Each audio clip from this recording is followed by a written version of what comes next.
السلام علیکم ورحمۃ اللہ وبرکاتہ۔ ناظرین، ملکہ نور جہاں 17ویں صدی میں ہندوستان کی سب سے با اثر خاتون تھیں، جنہوں نے وسیع و عریض مغل سلطنت کی فرمان روائی میں تاریخی کردار ادا کیا۔ ناظرین، نور جہاں بر صغیر کے شہنشاہ جہانگیر کی ملکہ تھیں۔ ان کا مزار لاہور کے نواح میں دریائے راوی کے کنارے موجود ہے۔ پیدائش کے وقت ان کا نام مہر النساء رکھا گیا تھا، لیکن ان کے خاوند اور مغل بادشاہ نے انہیں نام نور جہاں دنیا کی روشنی کا خطاب عنایت کیا۔ ناظرین، وہ ملکہ الزبیتھ اول کی پیدائش کی چند دہائی بعد ہی پیدا ہوئیں، لیکن انہوں نے اپنی برطانوی ہم منصب سے کہیں زیادہ بڑے خطے پر حکمرانی کی۔ مغلوں نے 16ویں صدی کے اوائل میں اپنی سلطنت کے قیام سے لے کر بر صغیر پر 300 سال سے زیادہ عرصے تک حکومت کی۔ یہ انڈیا کی سب سے بڑی اور سب سے زیادہ طاقتور سلطنت تھی۔ اس سلطنت کے بہت سے بادشاہ نور جہاں سمیت شاہی خواتین اور بیگمات نے فن موسیقی اور فن تعمیر کی سرپرستی کی، اور انہوں نے بڑے بڑے شہر، عالیشان قصر، مساجد اور مقبرے تعمیر کروائے۔ ناظرین، اس سلطنت کی واحد خاتون حکمراں ہونے کے ناطے نور جہاں ہندوستان، پاکستان اور بنگلہ دیش کے لوگوں کی کہانیوں میں ہر جگہ موجود ہیں۔ ان پر ناول لکھے گئے، فلمیں بنائی گئیں اور ڈرامے نشر ہوئے۔ ناظرین، مغل عہد اور نور جہاں کے دور کے دو بڑے شہر، شمالی ہندوستانی شہر آگرہ اور شمالی پاکستانی شہر لاہور کے گھروں میں ان کے متعلق کہانیوں کی بھرمار ہے۔ بوڑھے بوڑھیاں، سیاحوں کے گائیڈ اور جوشیلے تاریخ داں نور جہاں اور جہانگیر کی ملاقات اور محبت میں گرفتار ہونے کے قصے، اور ایک آدم خور شیر سے ایک گاؤں کو بچانے کا قصہ اپنے اپنے انداز میں بیان کرتے ہیں کہ کس طرح انہوں نے ایک ہاتھی پر سوار ہو کر اپنی بندوق سے شیر کو ڈھیر کر دیا۔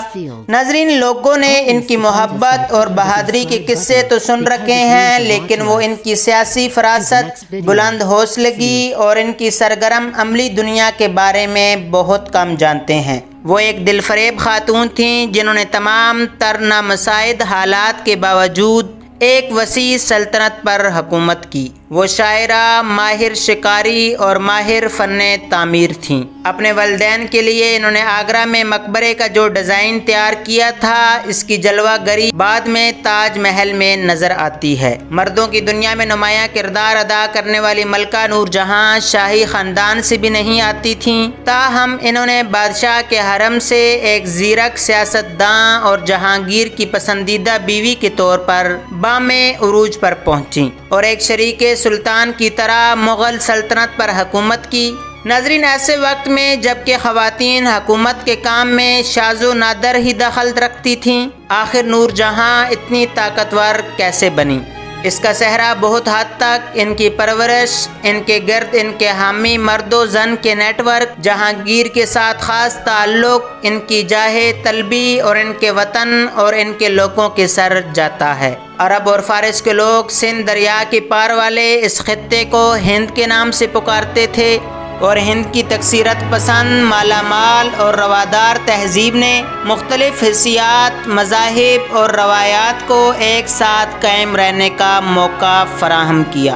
ناظرین، نور جہاں 1577 میں قندھار، افغانستان کے ایک معزز ایرانی گھرانے میں پیدا ہوئیں، جنہوں نے صفوی دور میں بڑھتی ہوئی عدم رواداری کے نتیجے میں اپنا ملک چھوڑ کر زیادہ روادار مغل سلطنت میں پناہ لینے کا فیصلہ کیا تھا۔ اپنے والدین کے ملک اور اپنے نئے وطن کے مخلوط روایات میں پروان چڑھنے والی نور جہاں کی پہلے مغل حکومت کے ایک اہلکار شیر افغن سے 1594 میں شادی ہوئی۔ وہ اپنے شوہر کے ساتھ مشرقی ہند کے امیر صوبے بنگال منتقل ہو گئیں، جہاں ان کا واحد بچہ پیدا ہوا۔ جب ان کے شوہر پر جہانگیر کے خلاف سازش میں شامل ہونے کا شبہ پیدا ہوا تو بادشاہ نے بنگال کے گورنر کو اسے اپنے دربار آگرہ میں پیش کرنے کا حکم دیا، لیکن نور جہاں کا شوہر گورنر کے آدمیوں کے ساتھ تصادم میں مارا گیا۔ بیوہ نور جہاں کو جہانگیر کے حرم میں پناہ ملی،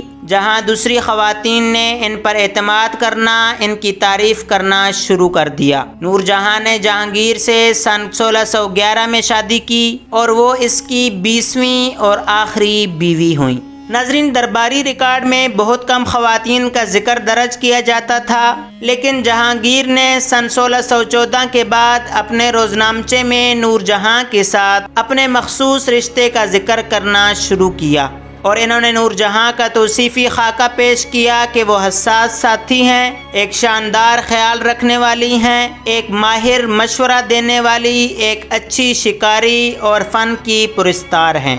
ناظرین، بہت سے تاریخ دانوں کا خیال ہے کہ جہانگیر شراب کی مریضانہ لت کا شکار تھا، جسے حکومت پر توجہ دینے کی طاقت نہیں تھی، اور اسی لیے اس نے اپنے حکومت کی باغ دوڑ نور جہاں کے ہاتھوں میں سونپ دی تھی، لیکن اس میں مکمل صداقت نہیں ہے۔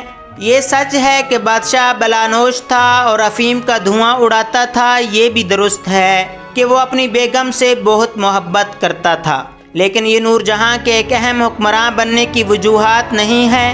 دراصل نور جہاں اور جہانگیر ایک دوسرے کو مکمل کرتے تھے، اور بادشاہ اپنی بیگم کے شریک حکمران ہونے کے بوجھ سے کبھی غیر مطمئن نہیں ہوا۔ شادی کے فوراً بعد نور جہاں نے اپنے ایک ملازم کی زمین کے تحفظ کے لیے ایک شاہی فرمان جاری کیا۔ ان کے فرمان میں نور جہاں پادشاہ بیگم لکھا تھا، اور یہ ان کی مطلق العنانی اور ان کے اختیارات میں ترقی کی علامت تھا۔ ناظرین، 1617 میں سونے اور چاندی کے سکوں پر جہانگیر کے نام کے ساتھ ان کا نام بھی کندہ ہونے لگا۔ دربار کے واقعہ نویس، غیر ملکی سفیر، تجار اور درباری جلد ہی ان کی اہمیت کو محسوس کرنے لگے۔ ناظرین، ایک درباری نے ایک واقعہ بیان کیا کہ کس طرح انہوں نے مردوں کے لیے مخصوص شاہی بالاخانے پر آ کر لوگوں کو حیران کر دیا۔ یہ ان کے حکم عدولی کی واحد مثال نہیں۔ شکار کرنا ہو، یہ شاہی فرمان اور سکے جاری کرنا ہو، سرکاری عمارت ڈیزائن کرنا ہو، یا غریب خواتین کی امداد کے کام کرنا ہو، یا پسماندوں کی آواز اٹھانا ہو، نور جہاں نے ایسی زندگی گزاری جو اس وقت کی خواتین کے لیے غیر معمولی تھی۔ انہوں نے بادشاہ کی قید کیے جانے کے بعد ان کو بچانے کے لیے فوج کی قیادت بھی کی، جو کہ ایسا ہمت والا کام تھا جس سے ان کا نام عوام کی یادداشت اور تاریخ میں نقش ہو کر رہ گیا۔ سکھ دور میں جب لوٹ کھسوٹ کی گئی اور مقبروں اور قبرستانوں کو بھی نہ بخشا گیا، اس دور میں سکھ مظالم کا شکار مقبرہ نور جہاں بھی ہوا۔ ناظرین، جس تابوت میں ملکہ کو دفنایا گیا تھا وہ اکھاڑا گیا، اور اس کے اوپر لگے ہیرے جواہرات پر خالصہ کے لٹیروں نے ہاتھ صاف کیے۔ بعد ازاں مقبرہ کے ملازموں نے تابوت کو عین اسی جگہ کے نیچے جہاں وہ لٹکایا گیا تھا زمین میں دفن کر دیا۔ ناظرین، یہ تھی مغلوں کی شہزادی ملکہ نور جہاں کی کہانی۔ امید ہے آج کی ویڈیو آپ کو انفارمیٹیو لگی ہوگی۔ اگر ویڈیو پسند آئی ہو تو لائک شیئر کریں اور کمنٹ باکس میں اپنی رائے ضرور دیں۔ ملتے ہیں اگلی ویڈیو میں۔ اللہ حافظ۔